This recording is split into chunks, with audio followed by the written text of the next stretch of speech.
Welcome to అప్టెక్ jobs. My name is Srikanth Reddy, history faculty. మనకు 15వ తారీఖు 12వ నెల 2024 టీజీపీఎస్సీ గ్రూప్ 2 పేపర్ 1లో మనకు ఇండియన్ హిస్టరీ అండ్ తెలంగాణ చరిత్ర మీద వచ్చినటువంటి క్వశ్చన్ల యొక్క వివరణ గురించి చూద్దాం. రైట్, ఫస్ట్ క్వశ్చన్ గమనిస్తే 25th క్వశ్చన్గా ఉంది. క్రింది రాజభవనాలను వాటి నిర్మాణ ప్రారంభ సంవత్సరము అనుసరించి కాలక్రమానుసారంగా అమర్చండి అని అన్నాడు. మీరు గమనిస్తే ఎప్పుడైనా కానీ చరిత్రలో ఎస్పెషల్లీ ఈ టీఎస్పీఎస్సీలో ఏమవుతుంది అని అంటే కన్ఫామ్గా వీటి నుంచి ఒక క్వశ్చన్ అడుగుతూ ఉన్నాడు. రైట్, ఇందులో ఏవేవి ఉన్నాయో క్రోనాలజీ ఆర్డర్లో అమర్చమంటా ఉన్నాడు. ఫస్ట్ చూద్దాం. మాల్వాలా ప్యాలెస్ అన్నారు. మాల్వాలా ప్యాలెస్ వచ్చేసి మనకు 1845లో నిర్మించబడింది. 1845 అని అంటే మన భారతదేశాన్ని అప్పట్లో పాలిస్తూ ఉన్నారు మొఘల్ చక్రవర్తులు, ఎస్పెషల్లీ మలి మొఘల్స్ కాలంలో నిర్మించబడింది మనకి మాల్వాలా ప్యాలెస్ అని అంటున్నాము. Second one hill port palace అన్నారు.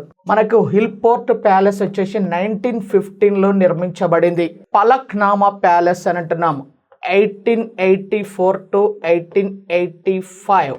Next అస్మాన్ఘర్ palace 1885.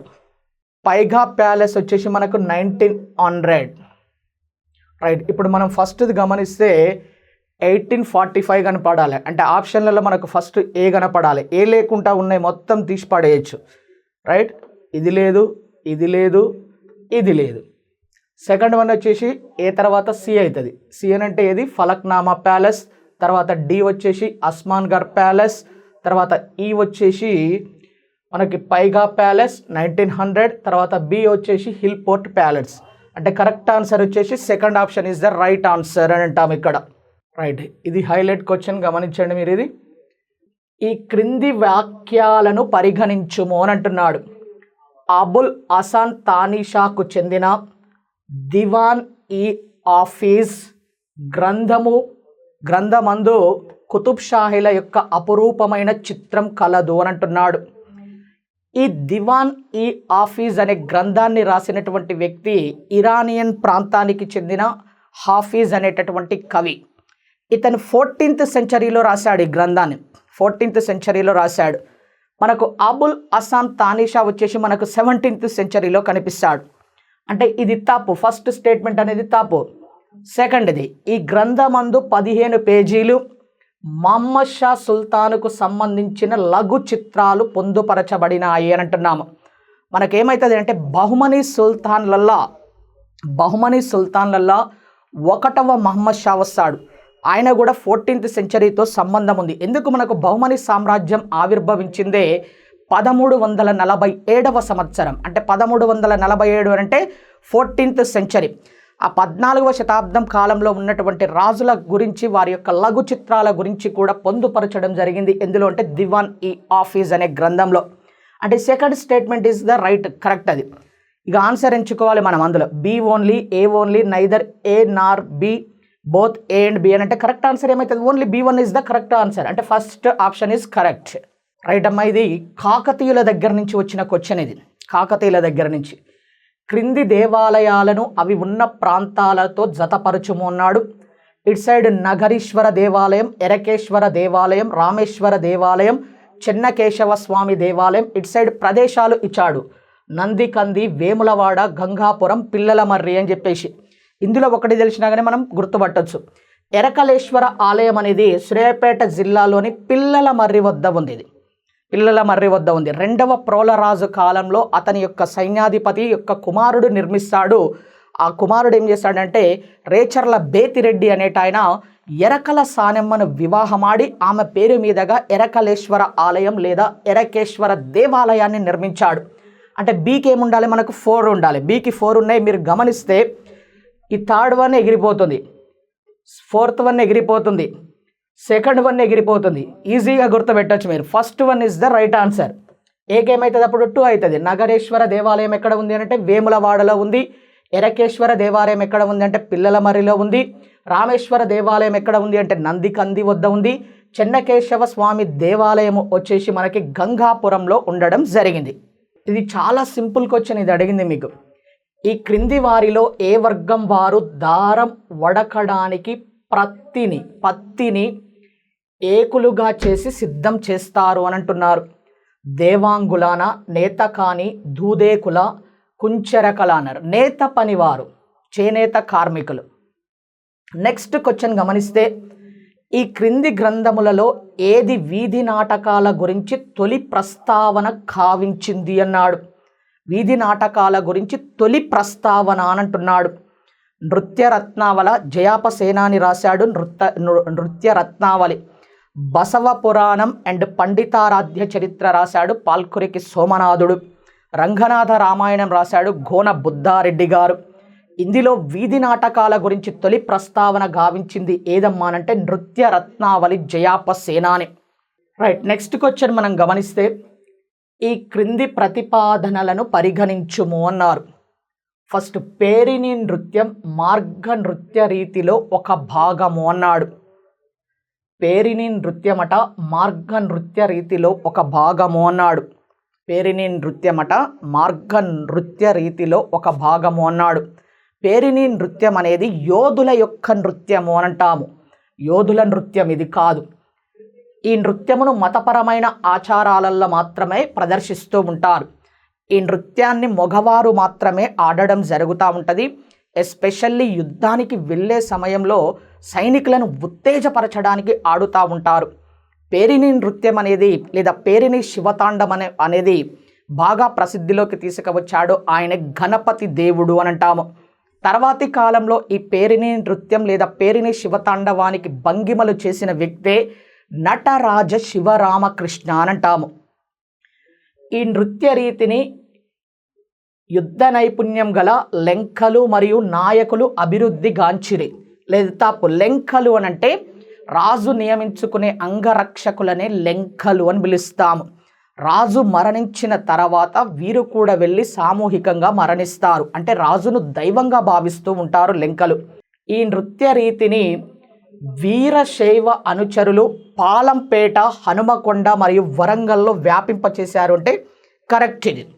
అంటే ఇక్కడ మనకు ఇందులో కరెక్ట్గా ఏమేమి ఉన్నాయి, B and D only. Right, next question గమనిస్తే, క్రింది వాక్యాలలో ఏవి సరి అయినవి అన్నారు. ఫస్ట్ వన్, కుతుబ్ షాహీలు సృష్టించిన దక్కని సంస్కృతి స్థానిక దక్కనుతో పాటు ఉత్తర భారతదేశము, తుర్కిస్తాన్, అరేబియా మరియు పర్షియా సంస్కృతుల మేలి కలయిక అన్నారు. మనకు కుతుబ్ షాహీల ఎవరికి సామంతులు అనంటే మొఘలులకు సామంతులు. కాబట్టి ఇది కరెక్ట్ స్టేట్మెంటే. విదేశాల నుండి వచ్చిన కుతుబ్ షాహీల ఆస్థానంలో స్థిరపడిన వారిని ఏమని పిలుస్తామంటే హబషిస్ అని పిలుస్తూ ఉంటాము. ఇది కూడా కరెక్టే. అంటే ఇక్కడ ఆన్సర్ వచ్చేసి both A and B are correct answer. Culture part మీద బాగా వెళ్ళాడు. రైట్, భాస్కర రామాయణం అనేది ఒక మిశ్రమ గ్రంథం. అది 5 రచయితల చేత రాయబడింది. వారిని గుర్తించండి అని అడిగాడు. మల్లికార్జున భట్ట, కుమార రుద్రదేవ, భాస్కర అండ్ హులిక్కి భాస్కర మరియు అయ్యలార్య అని అడిగాడు. First. Second one, Mallikarjuna Bhatta, Maraya, Bhaskara, Hulikki Bhaskara మరియు అయ్యలార్య. నెక్స్ట్ హులిక్కి భాస్కర బుద్ధరాజు, మారయ మంచన మరియు కేతన, భాస్కర హులిక్కి భాస్కర మారయ రంగనాథుడు మరియు బుద్ధరాజు అన్నాడు. ఇందులో రాశారు భాస్కర రామాయణాన్ని రాసింది ఎవరు అనంటే మల్లికార్జున భట్ట అండ్ కుమార రుద్రదేవ, భాస్కర, హులిక్కి భాస్కర మరియు అయ్యలార్య రాయడం జరిగింది. అంటే దీనికి కరెక్ట్ ఆన్సర్ వచ్చేసి first one is the right answer. Right, ఇది సిపాయిల తిరుగుబాటు నుంచి వచ్చినటువంటి క్వశ్చన్. క్రింది జతలలో ఏది సరి అయిన జత కాదు?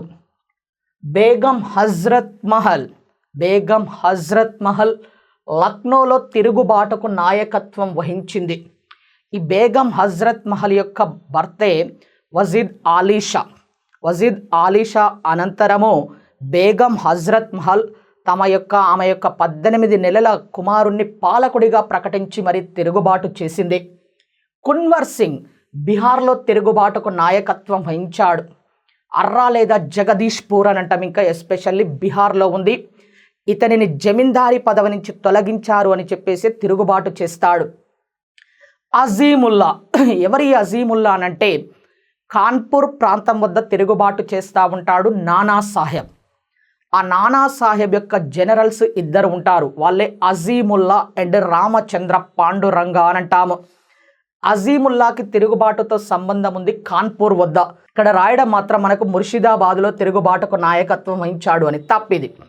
రాణి లక్ష్మీబాయి లేదా ఝాన్సీ లక్ష్మీబాయి ఎప్పుడైతే కాన్పూర్ ప్రాంతం వద్ద తిరుగుబాటుని అణచివేస్తారో అక్కడ ఉన్నటువంటి జనరల్స్లలో ఒకరు అయినటువంటి తాంతియా తోపే గారు, ఆయనని రామచంద్ర పాండురంగ అని కూడా పిలుస్తాము, తాంతియా తోపేని.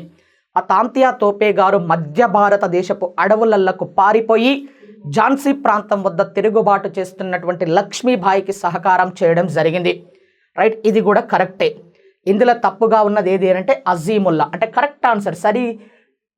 ఏది సరైన జత కాదు అన్నాడు, అంటే కరెక్ట్ ఆన్సర్ వచ్చేసి third option is the correct answer, Azimullah. Right అమ్మా. ఇది కుల ఉద్యమాల మించి పడ్డ క్వశ్చన్. ఇది సంఘ సంస్కర్త బాల గంగాధర్ శాస్త్రి జంబేకర్, ఆయన్ని బాల శాస్త్రి జంబేకర్ అని పిలుస్తాం.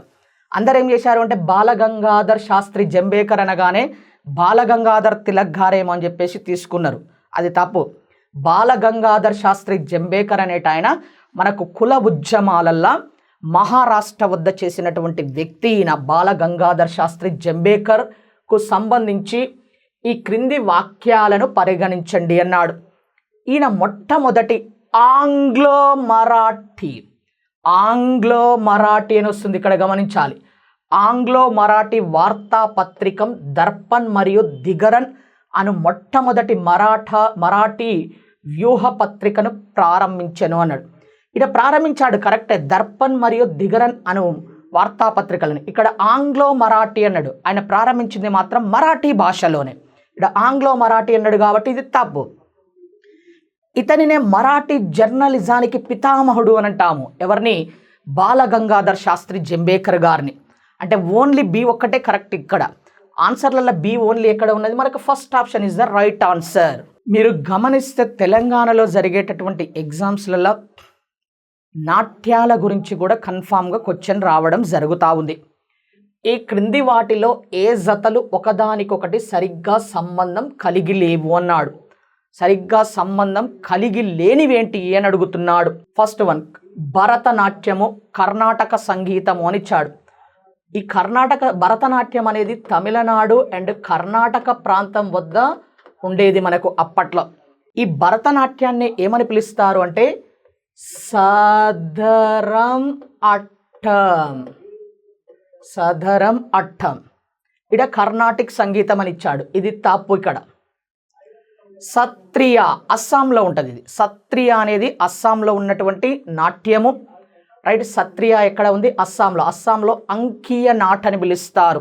మోహిని ఎట్టాం అనేది కేరళలో కనిపిస్తుంది మనకు. ఎక్కడ కనిపిస్తుంది? ఇది కేరళలో. దాన్నే కుటియట్టాం అని పిలుస్తూ ఉంటాము. నెక్స్ట్ కూచిపూడి అన్నారు. కూచిపూడి కుమిలనిచ్చారు. యాక్చువల్గా కూచిపూడిని సూత్రధార అని పిలుస్తారు. సూత్రధార అని మరి ఒక పేరుతో పిలవడం జరుగుతుంది. రైట్, మనకు ఆంధ్రప్రదేశ్లో కూచిపూడి గ్రామాన్ని అగ్రహార దానంగా కూడా ఇస్తారు మనకు క్షేత్రయ్యకి. దాన్ని సూత్రధార అని పిలుస్తాము. కూచిపూడి అనేది మనకు ఆంధ్రప్రదేశ్లో కనిపిస్తుంది. ఇది తప్పు. ఇక్కడ కుమిలనిచ్చారు. ఒకదానికొకటి సరిగ్గా సంబంధం కలిగి లేవు అన్నాడు. కలిగి లేనివి ఏంటంటే ఫస్ట్ వన్కి ఫోర్త్ వన్కి, అంటే A and D is the right answer. ఈ క్రింది సత్యాగ్రహములను అవి ప్రారంభించబడిన సంవత్సరం ప్రాతిపదికగా అమర్చుము అన్నాడు. ఫస్ట్ వన్ మనకి మున్షిగంజ్ ఖాళీ దేవాలయ సత్యాగ్రహం అనేది మనకి 1929లో జరిగింది. నెక్స్ట్ వైకోమ్ సత్యాగ్రహం అనేది 1924. నెక్స్ట్ నాసిక్ కాలారాం దేవాలయ సత్యాగ్రహం అనేది 1930-31. నెక్స్ట్ గురువాయూర్ దేవాలయ సత్యాగ్రహం అనేది 1931. ఇప్పుడు కాలక్రమంలో అమర్చమన్నాడు. ఫస్ట్ వన్ ఏమొస్తుంది? 1924. అంటే బి కనిపించాలి మనకు ఆప్షన్లలో. బి కనిపించాలంటే ఇది ఎగిరిపోతుంది, ఇది ఎగిరిపోతుంది. తర్వాత వచ్చేసి 1929 ఏ కనిపించాలి, బిఏ, ఈ రెండిట్లలో ఉన్నాయి బిఏ. తర్వాత వచ్చేసేసి మనకి నాసిక్ కాలారాం దేవాలయ సత్యాగ్రహం 1930లో స్టార్ట్ అయింది. కాబట్టి కరెక్ట్ ఆన్సర్ వచ్చేసి మనకు third one is the correct answer. Right అమ్మా. ఇక్కడ మనకు ఘరానాల మీద కూడా క్వశ్చన్ ఇవ్వడం జరిగింది. మనకు మొత్తం 6 ఘరానాలు ఉంటాయి, వాటి గురించి కూడా మీరు చదవాల్సి వస్తుంది. యాక్చువల్గా ఈ ఘరానాల నుంచి ఎప్పుడైనా క్వశ్చన్ ఆర్ఆర్బి ఆర్ఆర్సి ఎగ్జామ్స్లలో అటువంటి వాటిలలో అడుగుతూ ఉంటాడు, కానీ ఈసారి గ్రూప్ 2లో కూడా అడగడం జరిగింది. ఈ క్రింది ప్రతిపాదనలలో ఏవి సరైనవి? ధ్రుపద్ మరియు ఖేయాల్ సంగీతానికి గ్వాలియర్ ఘరానా ప్రసిద్ధి చెందింది అని అన్నాడు. ధ్రుపద్ మరియు ఖేయాల్ సంగీతానికి గ్వాలియర్ ఘరానా ప్రసిద్ధి చెందింది అంటే కరెక్ట్. టప్పా రీతి హిందుస్థానీ సంగీత సాంప్రదాయమునకు కాశీ ఘరానా ప్రసిద్ధి చెందింది అని ఇచ్చాడు. రైట్, ఇది కూడా కరెక్టే. ఖేయాల్ సంగీతానికి లక్నో ఘరానా ప్రసిద్ధి చెందింది అని ఇచ్చాడు. రైట్, ఇది తప్పు. పంజాబ్ అండ్ సింధు ప్రాంతం వద్ద కనిపిస్తుంది మనకిది. ఇండోర్ ఘరానా ఖేయాల్ సంగీతానికి ప్రసిద్ధి చెందింది. రైట్, ఇది కరెక్ట్. రైట్, ఈ క్రింది ప్రతిపాదనలలో ఏవేవి సరి అయినవి అంటే first one A, B, D. Right, next question చూద్దాం. చూడండి, 5 భారత శాస్త్రవేత్తలు మరియు వారు అనాలి ఇక్కడ 6 పరిశోధన రంగాలు క్రింద ఇవ్వబడ్డాయి. 6 పరిశోధన రంగాలు కరెక్టే ఇవ్వబడ్డాయి. శాస్త్రవేత్త యొక్క పరిశోధన రంగాన్ని ఆధారంగా చేసుకొని క్రింది వాటిని జతపరచండి అని ఇవ్వడం జరిగింది. రైట్, ఇటు సైడ్ మనకి ఇచ్చారు Satyendranath Bose, D R Kaprekar, C R Rao, C S R Rao, Janaki Ammal. ఇందులో మనం ఒక్కదాన్ని గుర్తుపడితే చాలు. ఇక్కడ కాప్రేకర్ స్థిరాంకము అని అంటాం, మ్యాథ్స్లో వస్తుంది. కాప్రేకర్ స్థిరాంకం. డిఆర్ కాప్రేకర్ గారికి మ్యాథమెటిక్స్తో సంబంధం ఉంది. డిఆర్ కాప్రేకర్ గారికి మ్యాథమెటిక్స్తో సంబంధం ఉంది. అంటే బి వచ్చేసి మనకు 5th ఆప్షన్ కనిపించాలి. బి ఫిఫ్త్ ఫస్ట్ దాంట్లో ఉందా? లేదు. సెకండ్ దాంట్లో బి 5th ఉంది. రైట్, మళ్ళీ మిగిలిన వాటిల్లో ఉందా? థర్డ్ దాంట్లో లేదు. 4th దాంట్లో ఉందా? లేదు. కరెక్ట్ ఆన్సర్ ఏమవుతుంది? Second option is the right answer. ఒక్కటి తెలిస్తే ఈజీగా పట్టేయచ్చు దాన్ని. రైట్ అమ్మ, పేపర్ 1లో మనకు తెలంగాణ చరిత్ర, ఇండియన్ హిస్టరీకి సంబంధించిన క్వశ్చన్స్ అవి ఇటు వరకు వచ్చాయి. నెక్స్ట్ పేపర్ 2 వీడియో కూడా గమనిద్దాం. Right, thank you.